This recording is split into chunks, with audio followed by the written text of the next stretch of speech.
Hey everyone, it's Ed Brown from BoostTBM, and today I'm going to walk you guys through the TableInfo function in Apptio. So let's talk about a scenario where we'd use that. A lot of times I see end users coming to TBMAs asking questions like, when was this data uploaded? Is this something from this week? Is this something from last week? Is this a month old? Does it reflect changes from our most recent month-end close? When was this data uploaded? So the TableInfo function can help us get that information to an end user so they can proactively answer that question for themselves on the reporting surface, and we can get ahead of some of those questions. So in our case, let's take a fixed asset reporting example, and let's look at our fixed asset ledger raw data.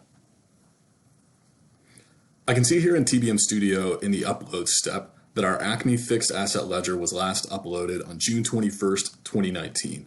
And that info is helpful for me, but not all of my end users are going to have access to TBM Studio. Most of them probably won't. So how do I get that information to them on the reporting surface? That's where we can use the TableInfo function. So let's go back here to our report example, and let's take this table. And one way we could do this is adding a column to the table that tells us the date the raw data was uploaded. So let's go here to Insert Formula column, and let's call this raw data uploaded. And we'll do equals table info. And here we can see the arguments that are available to us for the TableInfo function. We've got what we just talked about, last updated. That's going to return the date that the raw data was last updated. We can see last updated by, for example, who uploaded this raw data last, might be Ed Brown. We can see the source and the type of the raw data. We can see uses data from, if it happens to carry forward in Apptio time, or we can see a true false for whether or not the data was updated in this period. For our purposes, let's just do last updated. And we also have to tell the function the raw data table that we're trying to get this information for. So we'll do Acme fixed asset ledger.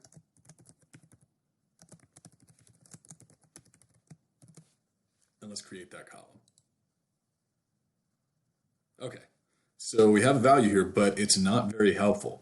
What this is actually showing is the seconds that have elapsed between January 1st, 1970 and that June 21st, 2019 upload date for the Acme fixed asset ledger. I can't do that math in my head, so what we're going to do is we're going to edit this column to get it into a more consumable format. And we'll do that with the DateFormat function. And let's say I want it to display exactly like it did in that TBM Studio upload step. So I'll do DD, and let's get the full year.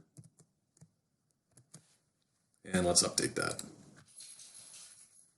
So now we can see the June 21st, 2019 upload date. One other way that we could use this is in an HTML component. And that way we could show in a header of a report or below a table the same information. All of the normal HTML formatting rules will apply, so you can change the font, you can change the color, you can make this as pretty or as plain as you want, whatever suits your reporting needs. So I hope this video was helpful. I hope this function is helpful for you. As always, if you have any questions, feel free to reach out to ebrown@boosttbm.com. Thanks for watching.